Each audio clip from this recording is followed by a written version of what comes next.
다음으로는 삼성 SDI 살펴보도록 하겠습니다. 어제장 삼성전자 급락과 함께 관련 부품주들도 일제히 낙폭을 확대하는 모습이었는데요. 계속해서 수급이 불안정하게 나오고 있는 상황입니다. 향후 전망에 대해서도 긍정적인 분석을 찾아보기가 쉽지 않더라고요. 삼성 SDI 좀 어떻게 대응을 해야 될까요? 우선은 리콜에 따른 후폭풍이 지금 상당히 불거지고 있다라고 볼 수가 있을 것 같습니다.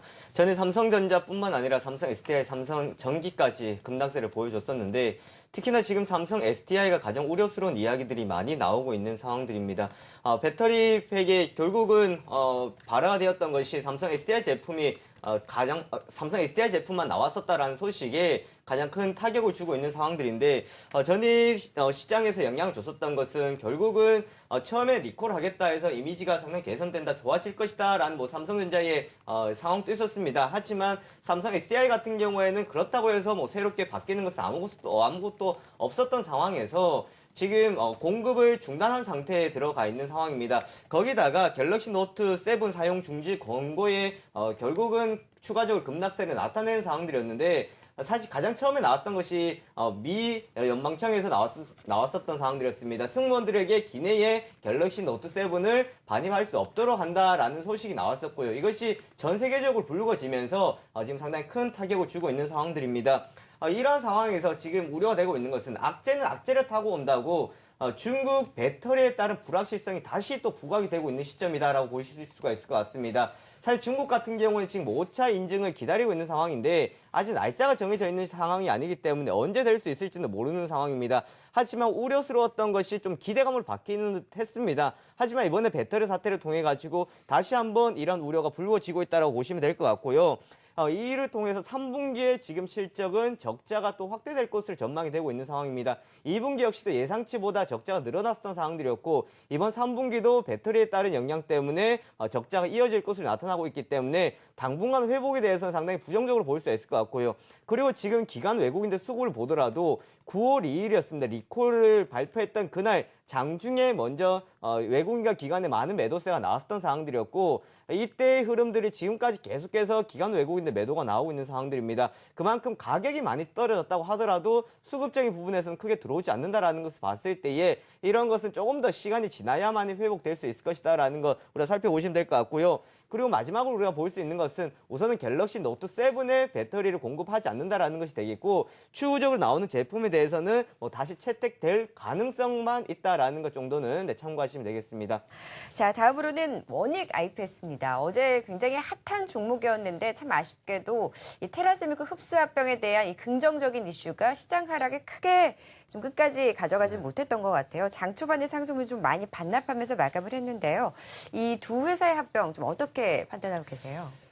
그래도 현재 상황에서는 긍정적이기 때문에 시장이 이렇게 좀 불확실성하고 변동성이 있을 때는 원익 IPS나 테라세미콘 같은 경우에는 긍정적으로 접근의 타이밍으로 보실 수 있을 것 같습니다.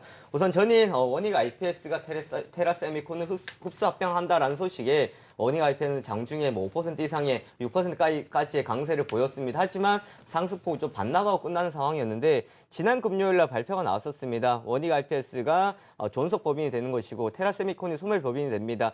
2014년 1월 달에 테라세미콘을 인수를 하고 난 뒤에 지금 흡수 합병한다라는 건데 그만큼 사업 구조를 지금 개편을 해서 앞으로 조금 더 성장을 하겠다라는 것을 볼 수가 있을 것 같은데요.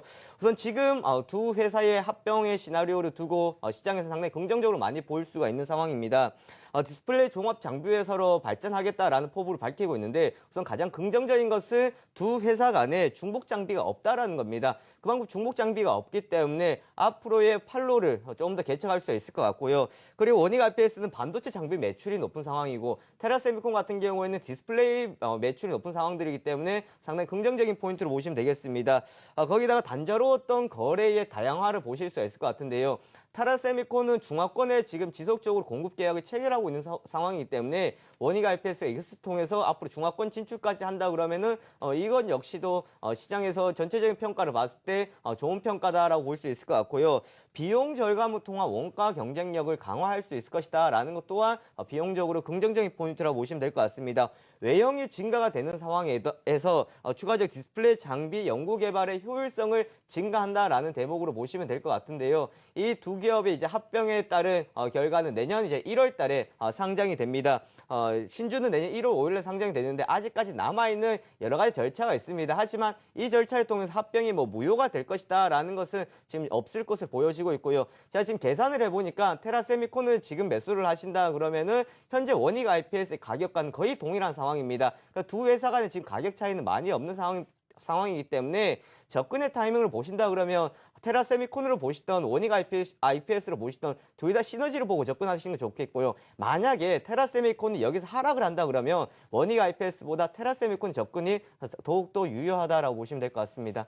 어제 시장 하락하는데 저는 이 종목 보고 왜 이렇게 급등하지라고 좀 궁금했었거든요. 이런 상승 배가 좀 어디에 있었다고 보세요? 우선 어제 테마성으로 좀 움직였던 상황이었습니다. 우선 일자리 관련주 중에서 어제 윌비스가 상한가를 기록을 했었는데요.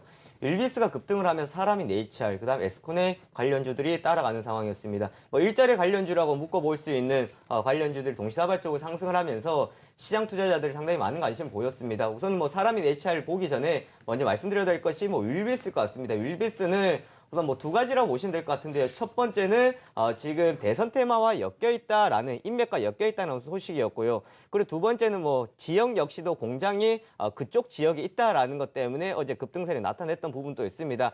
하지만 우리가 사람인 HR을 봐야 될 포인트는요. 우선은 정부에서 밝혔던 내용들이 있습니다. 내년도 국가공무원 인력 조기에 증원 계획하겠다라는 소식이었습니다. 청년 일자리 창출을 앞장서겠다라는 것을 볼 수가 있겠는데요. 46개 정부 부처에서 총 4천여 명을 지금 뽑겠다라는 것을 밝혔습니다. 그만큼 지금 취업난에 허덕이고 있고 일자리가 많이 없는 상황이기 때문에 좀 더 증원을 해서 앞으로 일자리 늘리겠다라는 포부로 볼 수 있는데 과연 이것이 정말 실질적으로 실업률을 줄일 수가 있는지는 우리가 좀 생각해 봐야 될 대목인 것 같고요. 사람인 HR 같은 경우는 적극적인 투자를 가지고 성장세를 이어가고 있는 기업은 맞습니다. 지난해 영업이익이 100억 원 이상이 나왔었는데 모회사 다우기술의 적극적인 지원을 받아서 지속적 연구개발에 들어가고 있는 상황들이 되겠고요. 지금 PC뿐만 아니라 모바일에서도 많은 관심들을 받고 있는 상황들입니다. 우리나라 대표적인 취업 사이트라고 알고 계실 건데 이것을 통해서 앞으로의 모바일을 통한 성장이 조금 더 기대가 되고 있는 측면은 맞겠고요. 그리고 일자리를 좀 확대하고 앞으로 청년 실업률이 지금 증가하고 있는 상황이기 때문에 이것을 줄이겠다 하는 앞으로의 지금 정치권에 대한 이야기들 많이 나오고 있는 상황입니다. 사실 이제 내년이면 대선인데요. 인맥 관련주들이 많이 움직였던 상황이었습니다. 하지만 이제 정책적으로 봤을 때도 청년 실업, 그만큼 젊은 표들을 얻기 위해서는 앞으로 당장 필요한 것이 실업률을 좀 개선하는 것이 필요하다라는 거 볼 수가 있을 것 같거든요. 그렇기 때문에 사람인 HR 같은 경우에는 충분히 시장에서 관심을 받았다라고 볼 수가 있을 것 같습니다. 하지만 우리가 알아두셔야 될 것이 지금 일자리 관련주도 역시도 테마성을 움직이는 상황들이기 때문에 변동성에 유의하고 접근하시는 전략이 좋을 것 같습니다. 김영철 대표님은 또 연휴를 앞두고 다음 주장 전략 어떻게 세워주실 수 있을까요? 우선 불확실성이라는 가장 큰 악재를 만났다라고 보시면 될 것 같은데요. 어제 미국 시장도 보셨다시피 이제는 말장난이 시작이 되었습니다. 되어야 되는 이유, 금리 인상이 되지 말아야 되는 이유. 사실 금리 인상이 안 된다, 시장이 안 좋아서 안 된다 하면은 결국은 장기전으로 봤을 때는 부정적이라 볼 수 있을 것 같습니다. 어차피 금리 인상이 될 거면 시장이 회복이 되는 상황에서 예측 가능한 범위 내에서 금리 인상 되는 게 가장 좋은 시나리오인데 최근 시장 금리 인상에 대한 것을 이슈를 좀 잊고 있다가 다시금 이러한 이제 악재들이 드러났다라고 보시면 될 것 같습니다. 새로운 것은 없는 상황에서 좀 그때까지의 어느 정도의 불확실성에 따른 우려감이 작용하고 있다라고 보시면 될 것 같고요. 우리나라 같은 경우에는 이런 금리 인상 이외에도 갤럭시의 사태 등 전체적으로 봤을 때 심리적인 지지 라인들이 이제 이탈이 되었다라는 것을 볼 수 있을 것 같은데 특히나 주목해야 될 점은 어제 삼성전자에서 연기금이 대량의 매도가 나왔다라는 겁니다. 금융투자가 매수가 들어오는 상황에서 연기금 매도가 나왔다라는 것은 그만 보수적이었던 연기금이 삼성전자에서 우선은 우려스러운 마음에 던지고 본다라고 보실 수 있을 것 같은데요. 지금 그래서 시장은 삼성전자를 믿는 것이 아니라 오히려 전체적인 다른 종목들로 조금 이동이 될 가능성이 있지 않을까라는 예상들도 해볼 수 있을 것 같습니다. 그래도 뭐니 해도 한국에서는 삼성전자라고 볼 수가 있을 것 같은데요. 하지만 단기적인 이러한 이슈를 통해 가지고 조금 더 가격적인 매력을 통해서 들어오기 이전까지는 우리가 좀 기다리는 전략이 필요할 것 같고요. 외국인과 연기금의 좀 수급에 우리가 초점 맞출 필요성이 있을 것 같습니다.